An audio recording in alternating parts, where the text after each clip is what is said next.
place like Drone. You're listening to No Place Like Drone on Dublin Digital Radio. Now it's time for our first artist profile. Tonight, Droid talks to Canadian ambient composer and No Place Like Drone favourite, Kyle Bobby Dunn. I first became aware of Kyle Bobby Dunn around 2010.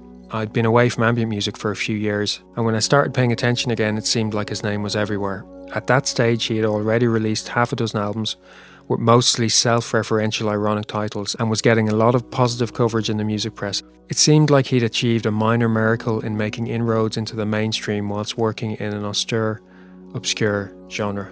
So I was intrigued, to say the least, and began to make my way through his catalogue, and I instantly became a big fan. His work has a subtle, meditative quality that's common in the best drone music, but also has a strong emotional component that's difficult to put into words. A kind of melancholic sweetness and serenity that draws you in but never becomes too cloying or saccharine. Described by the New York Times as a chamber music equivalent of Carillion photography, dark, shadowy and indistinct at its core, surrounded by an iridescent glow. The effect is mysterious, hypnotic and deeply affecting. Now, Kyle's been absent from music in recent years. His last major release was Kyle Bobby Dunn and the Infinite Sadness, a triple album which came out in 2014 on Students of Decay. But he's recently reappeared on the scene with The Searchers, a split 12-inch with Wayne Robert Thomas, which was released last month. I caught up with Kyle in Montreal to ask him a few questions about his life and his music. Hi Kyle, thanks for speaking to us and welcome to No Place Like Drone. It's great to have you on the show tonight. Could you tell us a little bit about your background? You're Canadian, but you grew up in the States, is that correct? Yeah, I was born in Toronto and then moved to Calgary, which is out west. And then my mother got remarried and moved with her husband to North Carolina, which is in the south. Yeah, I just went to school there for a while, and it was kind of a culture shock to me at the time because I was old enough to sort of feel the difference. And then went on to Brooklyn. A lot of my friends from school in North Carolina were either from there or moving there, so it was a chance to see New York City through the guide of people who had lived there before or who knew the city better. And now, yeah, I'm back in Canada, which is actually really pleasant for the most part. Was music a big part of your life when you were a child? I would definitely say so. Before I even really knew like what music, the culture behind music or whatever it was, like I loved sounds of music or sounds in general. Movie music was always like the very first thing that struck a chord. I was just thinking, I think last night of the Land Before Time soundtrack, the sort of animated dinosaur movie from like 1988. The soundtrack at the beginning, opening credits, I think is James Horner. Just like, it was so emotional. It still is. Like if I hear that today, even I might start kind of crying again because it really reminds me of my first sort of emotional experience, and that first scene where like he loses his mother and everything, and then they're kind of abandoned in the outback of the desert and stuff. Just I don't know. I think that was probably my first thing that I remember from childhood of music that stuck with me. And in terms of your own work, do you have any major musical influences? Well, Brian Eno has always been something that I guess is kind of obvious with maybe some of my sounds, or I often get compared to some of these really well-known ambient artists, but I think I'm mostly influenced by soundtrack composers like what I just mentioned. James Horner, Angelo Badalamenti was like another composer I remember hearing early on that I really enjoyed his more ambient elements. And of course, composers like Bach and Arvo Pärt, sort of these contemporary composers made me think that I could start making my own music, sort of, and enabling in a way to know that experimental music could still be beautiful or accessible. And how about other influences outside music, like film, art?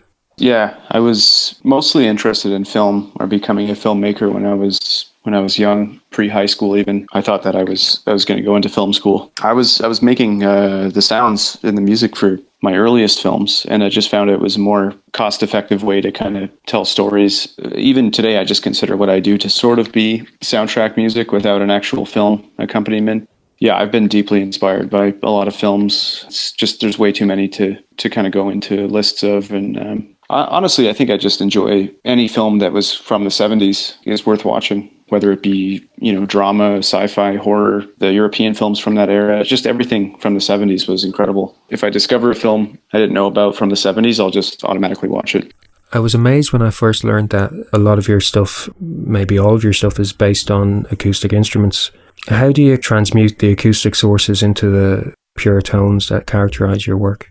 Well, through computer processing and some analog processing. Really just in the earlier days when I was playing more piano and recording more string sounds, I would just kind of process them via laptop. But I've really tried to step away from computer interference over the years and just really focus on guitar more. I've just really started to kind of use the guitar, electric guitar, as a synthesizer, since everyone nowadays is really obsessed with synthesizers and getting the craziest sounds they can out of synths. I still just find that the guitar is kind of a perfect instrument for, digging around for new sounds. You can still get a lot of interesting tonalities and effects out of just the basic electric guitar. And do you have any formal musical training? Not really, no. I didn't go to school for music. It wasn't something I studied. It was just really just sounds that struck me in the beginning, and trying to translate what I was feeling into sound, basically, without using words. Or I've never been good with words, as you can probably tell from the interview so far. But just trying to take whatever was inside and translate it into sound, and it's just been a sort of intuitive exercise for me with music. I can't say that I'm a very good composer or like a traditional music guy. It's just really been about sounds that maybe only make sense to me. It's amazing that some people have gravitated towards it and said good things about it in reviews, or over the years there's been, I would say, quite a positive reaction. But I've just always been surprised by that. Well, I think you've been very successful at expressing emotion in your music. I think that probably is the thing that attracts people to your work.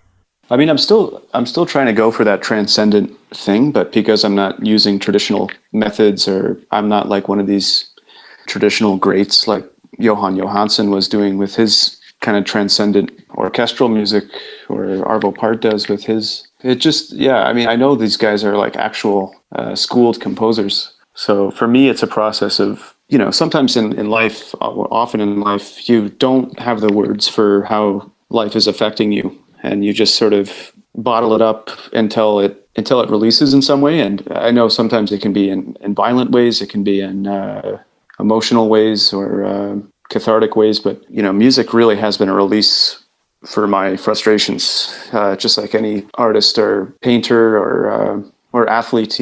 What they do physically is a release for them and their kind of pent up emotions or frustrations. Yeah, the way the sounds come out, like I'm a little bit embarrassed about them, and then I'm a little bit like, well, that maybe shouldn't have happened, but that's just natural, And so I've just learned to be okay with the sound. I know they're not perfect sounds, but there's nothing in life that is perfect at all. So I think the imperfections kind of behind some of these like more beautiful motifs that I've been able to somehow tap into, they still work, like it all works together for me. I think that to an academic or to somebody who's maybe too traditional, like it just doesn't sound right, but there's a lot of that doesn't sound right to me. So I can totally understand why somebody doesn't think it sounds right. Even a lot of like Mozart and Bach's music, who I love, but there's just moments in their music I just don't think sounds right. That's about as pretentious as I'd like to get. I think I read an interview with you done a few years back where you seem to express some ambivalence towards ambient music and feeling a bit let down when you first kind of explored the genre. How do you see your own music in terms of genre? Do you think of yourself as part of the classical minimalist tradition, or do you see yourself as part of a wider scene? Well, yeah, and I think I remember when I said that I was maybe distancing myself from, or I was disappointed in some ambient music, and I just think it was at a time where I was trying to distance myself from taking any of it in or listening to any of it, and I've actually really started to enjoy more and more of it. There really is so much of it out there today. Like, I just can't believe how many new ambient artists are working in the kind of ambient genre, if that's what you want to call it. I think it's just, with age, I've really just come around to more of the Eno records and to the idea of ambient in general. I just never really wanted to be considered ambient because I still have a hard time thinking it's not necessarily ambient music. It's like, I know it's got some like ambient elements or whatever, but I've just never wanted to think of it as something that can be sheer background music. I think there's too much direct emotional stuff that I'm trying to like spew out, that it's like I don't really want people to just like put it on as background. I sort of want, in the beginning, I wanted people to really listen to it, and if it meant turning it up loud or listening to it in headphones, or there's like some energy to it in my mind. There's a kind of energy to it that's not necessarily like ambient in the classic sense or whatever. And do you listen to much drone music? When I was in New York, I would go to Phil Niblock's apartment. He had this like huge lofted apartment in New York where he would often do concerts of his work. And it was pretty intense, like he's definitely one of those, like considered one of those great drone godfathers or whatever. But it was definitely too intense to listen to something like that all the time. But the right live setting is definitely something that works. But yeah, I wouldn't say that I really listened to a lot of it. I think I was listening to Andrew Chalk quite a bit. I was listening to a recording of his a few years ago, like quite a bit one summer. It was called Blue Eyes from the March, I think. Yeah, I think that's probably one of his best records. Really, really, really good stuff. Yeah. I've seen you discuss your music in terms of loss, longing, sadness, nostalgia, memory. Is it fair to say that there's a theme of melancholy that runs throughout your work?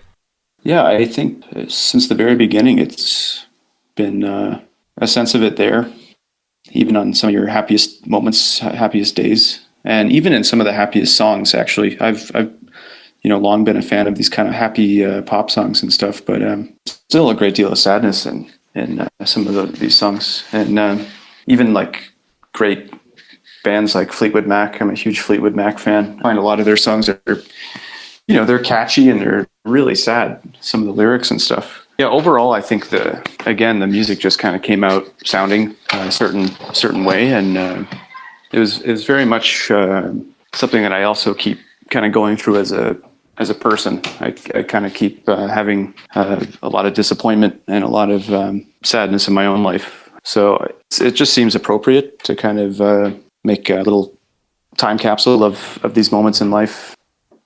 I mean, the Infinite Sadness, it was like 4 years ago now. I sort of think it might be the final record for me, because I just don't really know what else would need to be said from there. Like, I kind of wanted it to be a statement on music and life and humanity in general. But I still think the songs on that, those are sort of the songs that I wanted to make. And like, I would have a hard time sort of, maybe eventually trying to work on something new, but I just think the message in that title is still, in my mind, it's appropriate. I guess that kind of brings me on to my next question. In the 10 years between 2004, 2014, you released 9 albums, 5 EPs, and then in 2014, you went silent until this year. Can you elaborate on what happened there? Well, I think 9 albums seems like a lot. I guess, 2010 saw A Young Person's Guide, a giant kind of compilation of sorts. And Bring Me the Head was also just like a mixed bag of old, all these things that were coming out prior to Infinite Sadness were just like recordings from way too long ago, like when I was a teenager. Infinite Sadness came together kind of quick because like I had been working with on Peril's collaboration, which was like really hard for me. I didn't feel like I was doing anything good for the contribution, and you can probably hear that in the recording. I was just going through such a mess in my personal life, and just kind of making these little loops, and I was really enjoying how they were coming out. I just thought to me they sounded like exactly what I wanted to be recording. And then I moved to Montreal, and I lost my mind one day, and I was like, you know what, I can either just lose my mind or I can sit down and start working on these loops that I have. And just really started kind of EQing them. The EQing process was actually going good. It was a kind of momentum that just arrived because I didn't know what to do anymore. And honestly, those are some of the best moments in work, right? For anybody is when they just hit a kind of rock bottom or like you can only go up from down, this moment. You've recently reappeared with your split release with Wayne Robert Thomas, which came out last month. And you have an upcoming release with Andrew on Thesis Records. I know we'd love to hear more music from you. Do you have any plans to jump back into production?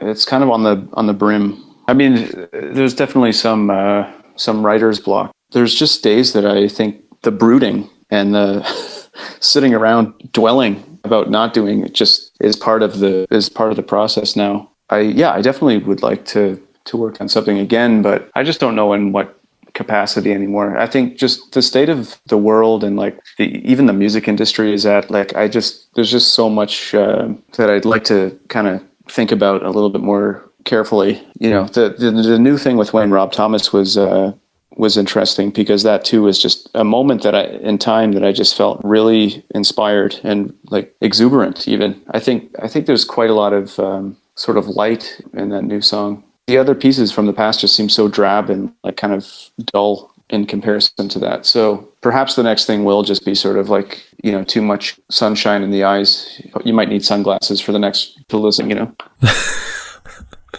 Well, I think we could all use a bit of sunshine, you know. So we've gone through your catalogue and selected some music. And if it's okay with you, what we'd like to do now is play some of these tracks, and perhaps you could tell us a little bit about each tune. Yeah, that sounds awesome. So the first tune we're going to play is a track called Cozen, and this is from Six Cognitive Works. This is from 2007, and I think this was your third release after two previous albums on Housing, which I gather was your own label. Yeah, it was kind of the first thing that was put out by a label, and a Swedish label at that. So that was definitely interesting how that came together. And I just think that's, you know, such a set of experiments. I mean, the sound that you're hearing in Cozen is literally the sound of my computer humming, kind of like making this like up and down hum sound, and just sounded kind of like melodic and sad. There was something like really sort of sad about this kind of internal fan or computer fan. And I think it's just paired with an oscillator loop of some kind. And that's really all you're hearing for the duration. And I know it's kind of a long track. Yeah, it was just sort of late at night. My parents were getting ready to sell the house. It was just kind of a sad moment, I guess, like most things in my life are. But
So that was Kyle Bobby Dunn, a track called Cozen from 6 Cognitive Works from 2007. Next up we have a tune called Two Voieurs from Fragments and Compositions of Kyle Bobby Dunn from 2008. Kyle, I think this one came out on Sedimental Records and was then picked up on Low Point. Was this your first kind of major release?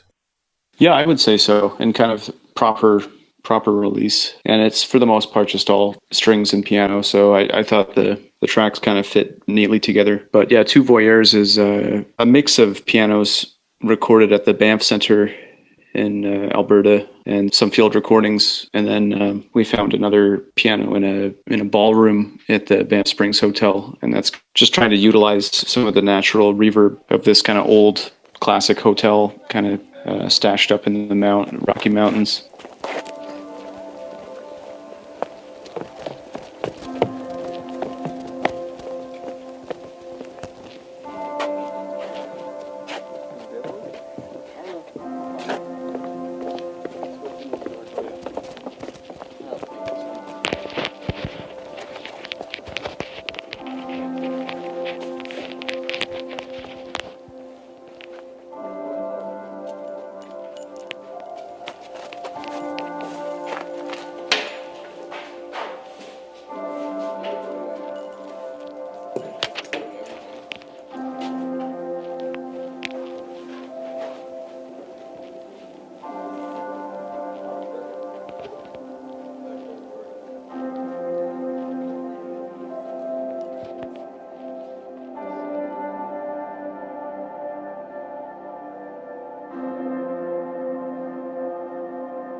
That was Kyle Bobby Dunn, a track called Two Voieurs from Fragments and Compositions of Kyle Bobby Dunn from 2008 on Sedimental Records. So the next track I'd like to play is the second Ponderosa from A Young Person's Guide to Kyle Bobby Dunn from 2010. Listening back through your work, it seemed that this is where you seem to have reached a kind of equilibrium with your sound. These kind of languid, pure tones. Now, I understand that the music on this album was recorded between 2005 and 2009. How do you view this album yourself? I think it's one of my favourites of yours. Yeah, I've amazingly got positive feedback on that release over the years. So much of it was from mixed places and again, mix of instruments, instrumentation. But I still, I feel like everything kind of works sort of well together. Yeah, I think it was like one of my first kind of proper guitar layer works. It's interesting that you would choose that one too, because Second Ponderosa is kind of a name of a tree in the west, out west, a kind of pine tree. I was just thinking that this track does have sort of that far out west, sort of spaced out sort of sound. That was one of the earliest. That's definitely one of the earliest recordings on that double CD of work.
That was Kyle Bobby Dunn, a track called The Second Ponderosa from A Young Person's Guide to Kyle Bobby Dunn from 2010. Next up is a track called Movement for the Completely Fucked from the LP Ways of Meaning. Now at this point, Kyle, I think we have to have a discussion about your track and album titles. Oh man, you got me there. If you're asking about record titles in specifically, or this song in particular?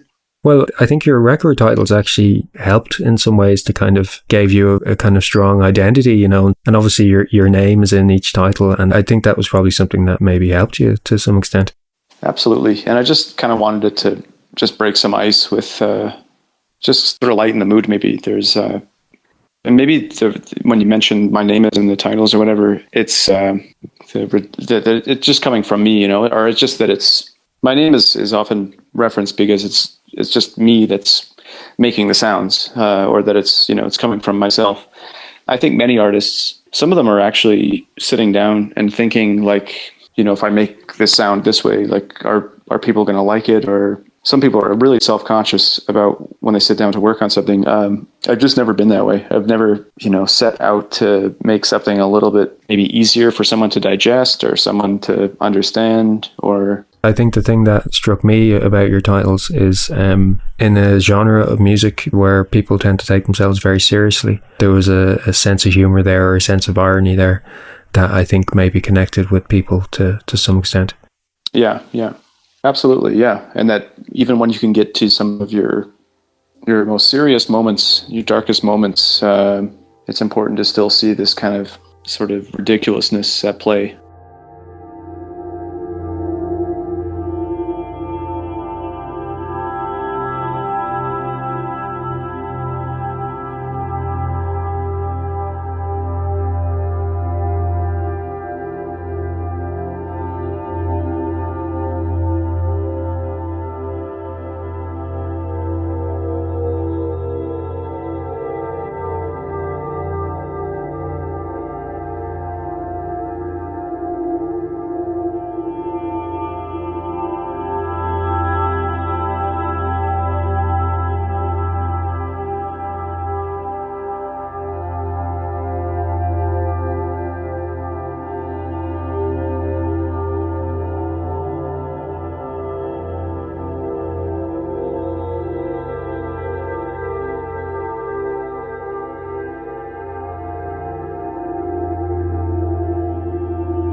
Sorry, you just heard Movement for the Completely Fucked from Kyle Bobby Dunn's Ways of Meaning on Desire Path from 2011. Next up we have An Evening with Dusty from Bring Me the Head of Kyle Bobby Dunn from 2012, which I believe was your second double album. Yeah, again, another just sort of collection of guitar tracks, sort of quieter. I guess it's all very quiet, but An Evening with Dusty, I really liked how that one turned out as well. It came from inspiration of an evening I spent with a friend and her mother on Christmas Eve. Just sort of stayed up all night, sort of talking about paganism or pagan beliefs of some kind. I just felt very connected to them in this one evening of sort of spending time with strangers you can just feel so connected to. And I never saw them again. And that night from Christmas Eve just always kind of haunted me in a way. And I guess it applies to in life that, you connect so passionately or deeply with someone, and then you might never see them again. It could be like a stranger on the street or something. So the title, the feeling of the title is also the same, I think. Just sort of warm, but sort of dark.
Okay, that was a tune called An Evening with Dusty from 2012's Bring Me the Head of Kyle Bobby Dunn double LP. The next tune I'd like to play is a track called Lake Wapto Rise from In Miserum Stercus from 2012. Kyle, for those of us not conversant in Latin, can you tell us what the title means? Well, I'm not that good at Latin myself, but I reckon it means miserable shit. Most miserable shit. And I think like part of it might be just like slang or like made up, but I think if you were to do a proper translation of it, that's what it roughly maybe would translate to. This release seemed a little bit more minimal than your previous records. I guess so, yeah. And it also came out in 2012, which that year did see Bring Me the Head as well. So there was quite a lot of music in that time. Lake Wapto Rise, it's interesting that you would pick that one because I think it's like an incredibly depressing song. But it comes from a friend, a street name. And we would just kind of go in and meet him there and then walk to school the rest of the way. The last time that I saw him, it was sort of a negative experience. We were arguing about like the state of the United States and like terrorism, and we were just kind of having a few beers and just getting really out of control. Ended badly, basically. The track name Street just always kind of echoed in my mind, and I can still picture that street when I close my eyes.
So that was Kyle Bobby Dunn, a track called Lake Wapto Rise from In Miserum Stercus from 2012. We're going to wind up our Kyle Bobby Dunn selection now with a track from Kyle Bobby Dunn and the Infinite Sadness. This tune is called Confessions of the Mildly Miserable.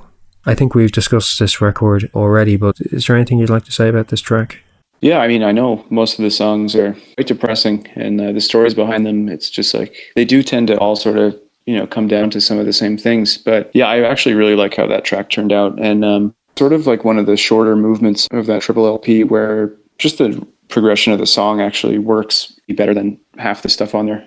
I don't know. It's still a really sad song, but as people are maybe discussing trying to stay like sane and trying to stay on the positive side, you might as well just unload and, just be as completely miserable as possible. So the track is kind of, trying to hold back. And even still, I don't think the track really goes to where it could have gone had it been a bit longer. There's the sense that the song kind of stops very suddenly. And it's just to help it from getting too sad or to drag on too long or anything. But yeah, I think that's actually one of my favorite things that turned out on that release as well.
That was Confessions of the Mildly Miserable from Kyle, Bobby Dunn and the Infinite Sadness. It's a huge triple LP that was released on Students of Decay in 2014.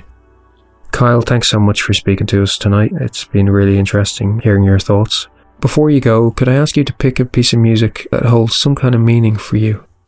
One of my earliest likings of ambient music when I was still like a preteen was what I thought at the time, and still think is a really well-produced record. It's like kind of the dark teenage record for me. It's 9 Inch Nails' Downward Spiral. And there's a really good ambient track on there called A Warm Place. And it's like the only like somewhat subtle, somewhat quiet track on there. It's just really beautiful. And going back to the beginning of the conversation, it kind of reminds me of the Land Before Time soundtrack in a strange way. There's like this kind of similar underwater sort of sound. I can't deny that the detailing on that record particularly was really good.